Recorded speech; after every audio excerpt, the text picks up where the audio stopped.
اس لیے آگے رمضان المبارک کی آمد ہے، ابھی سے اس کی تیاریاں ہوں۔ اور میں نے 2 جمعہ پہلے درس میں ایک بات بتلائی تھی، دوبارہ دہرانا چاہتا ہوں، بہت اہم بات ہے۔ لوگ کہتے ہیں جی رمضان کی تیاری کریں، کیا مطلب مولوی صاحب کیا تیاری کریں؟ تو بھائی تیاری یہ کریں کہ ابھی سے عبادت کا ذوق بنائیں، تلاوت میں اضافہ کریں اور جناب ذکر میں اضافہ کریں، گناہوں سے ابھی سے بچنا چھوڑ دیں، تاکہ رمضان المبارک میں جب ہم داخل ہوں ہماری عادت پہلے سے یہ بنی ہوئی ہو کچھ نہ کچھ۔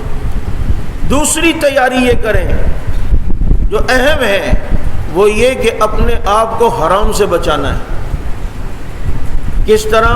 اگر کسی کی کمائی حرام کی ہے، بینک میں کام کرتا ہے، انشورنس کا کام کرتا ہے، اسٹیٹ لائف بیمہ پالیسی کا کام کرتا ہے، حرام آمدنی ہے، تو کم از کم علماء نے، مفتی تقی صاحب نے گیلا لکھا ہے کہ رمضان المبارک کے لیے کسی کافر سے، ہندو سے، کسی سے قرضہ لے لیں۔ آپ کو پتہ ہے کہ جی 40,000 روپے میں پورا مہینہ میرا کھانا پینا سحر افطاری سب گزر جائے گا، تو کسی کافر سے قرضہ لے لیں، تو رمضان کے اندر جو سحر افطاری ہو ان پیسوں سے کرو، اور پھر رمضان کے بعد جو تنخواہ ملے حرام پیسوں کی تمہیں، وہ کافر کو قرضے میں واپس کر دو۔ تو کم از کم رمضان المبارک میں کوشش ہو کہ اپنے آپ کو حرام سے بچا لیں، تاکہ عبادت کے ٹائم ہے، دعاؤں کے اوقات ہیں، دعا کی گھڑیاں ہوتی ہیں، ہماری دعائیں تو قبول ہوں۔ اور یہ تبھی وہی کرے گا جس کے دل میں ڈر ہو۔ ایسے بھی اللہ والے ہیں جنہوں نے حرام سے بچنے کے لیے کئی لاکھ روپے کی تنخواہیں چھوڑ دی ہیں کہ یار ہم کیوں ایسا کام کریں جس میں ہماری دنیا آخرت ہی خراب ہو رہی ہے، اور اس کا ہمیں جو ہے وہ کسی طریقے سے جو ہے وہ کوئی خیال ہی نہیں ہے کہ ہمارے پیٹ میں حرام جا رہا ہے یا نہیں جا رہا۔ کسی ایسی افطار پارٹی میں شریک نہیں ہونا اس دوست کے یہاں، اس رشتہ دار کے یہاں جس کا پیسہ حرام کا ہو، کہ پتہ چلے اس کے یہاں جا رہے ہو، بابا ایک لقمہ حرام کا چلا گیا، پھر کہاں سے دعا قبول ہوتی ہے؟ حجاج بن یوسف کو کسی نے کہا تم بہت ظلم کرتے ہو، ادھر قریب ایسے درویش آئیں تمہیں بددعا ایسی دیں گے کہ تیری حالت پتہ چل جائے گی دنیا کو۔ تو حجاج نے کہا کہ سب کی دعوت ہے، سب کی دعوت کی اور حرام پیسوں سے ان کی دعوت کر دی۔ اور حجاج نے کہا میں بے فکر ہو گیا ہوں، کیونکہ جس کے پیٹ میں حرام چلا گیا ہے نہ اس کی دعائیں قبول ہوتی ہیں نہ اس کی بد دعائیں قبول ہوتی ہیں۔ اور رمضان کی تیاری میں ایک یہ کہ بہت سے لوگ یہ کہتے ہیں روزہ نہیں رکھتے، کیوں؟ حضرت مزدوری کرنی ہوتی ہے۔ اصل میں حضرت یہ بات ہے، اب دیکھیں نا، کام کریں گے تو روزہ تو نہیں رکھ سکتے، اب مجبوری ہے، آخر بچوں کا پیٹ بھی تو پالنا ہے، آخر جناب یوں بھی تو کرنا ہے، یوں بھی تو کرنا ہے۔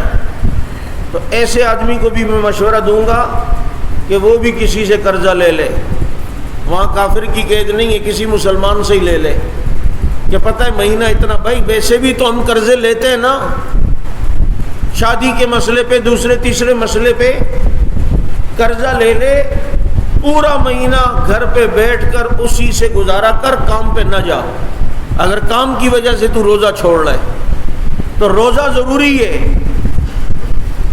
اگر دل میں ڈر ہوتا ہے تو اللہ تعالیٰ راستے بتاتے ہیں، بناتے ہیں، ذہن میں آتے ہیں۔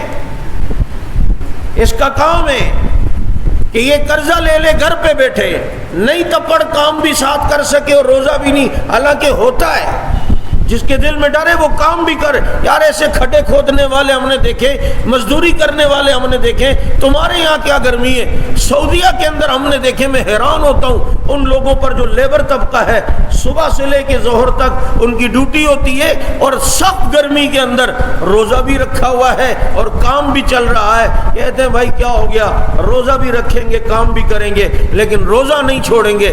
دل میں ڈر ہو تو اللہ رب العزت خود ہی توفیق بھی دیتے ہیں اور اللہ رب العزت ہمت بھی دے دیتے ہیں، اور نہیں ہے تو قرضہ لے کے گھر پہ بیٹھ جا، اس سے پورا دن استعمال کر، مہینہ اور اس کے بعد تھوڑا تھوڑا کر کے جس سے قرضہ لیا اس کو دے دے، تیرا کام بھی بن جائے گا، روزے بھی رکھ لے گا۔ لیکن روزہ چھوڑنے کی اجازت نہیں ہے بغیر عذر کے کہ کام کا بہانہ ہو۔ صحابہ کرام کام نہیں، بدر میں سامنے جنگ بھی کر رہے ہیں اور نبی کے صحابہ ساتھ میں روزہ بھی رکھ رہے ہیں۔ جنگ ہے، لڑائی ہے اور سفر ہے۔ سفر میں تو ویسے ہی روزہ معاف ہے، لیکن وہ لوگ عزیمت پر عمل کرنے والے لوگ تھے، روزے بھی ہیں اور حالت جنگ میں بھی ہیں۔ یہاں افغانستان کے طالبان رمضان کے اندر، کیونکہ پٹھان روزہ چھوڑ دے یہ تو ہو ہی نہیں سکتا ہے، بہت کم۔ میں حیران ہوتا ہوں جب پتہ چلتا ہے کہ جی رمضان میں بھی وہ کلاشن اور اتنی بڑی بڑی چادریں رکھی ہوئی ہیں اور جناب یہ لگے ہوئے تھے امریکیوں کو بھوننے کے لیے، کہتے ہیں لوگ افطاری میں کب روٹی کھائے گا، ہم تجھ کو کھائے گا راجا۔ افطاری کا کام سامان بھی تو تیار کرنا ہے نا۔ جہاد ہے، لڑائی ہے، پہاڑوں پہ چڑھنا اترنا ہے، لیکن روزہ ہے۔ انہیں کہا جائے یار روزہ چھوڑ سکتے ہو تم؟ نہیں جائے، روزہ کیسے چھوڑ سکتے ہیں مولوی صاحب کا؟ خبر ہے صحیح نہ تمہارا، الٹا ڈر لگتا ہے مولوی پہ ہی کفر کا فتویٰ نہ لگا دیں۔ تو یہ تب کب، یہ سارا سب کچھ کب ہوتا ہے؟ جب دل میں ایمان ہو، جب دل میں ڈر ہو۔ اللہ خود راستے بناتا ہے۔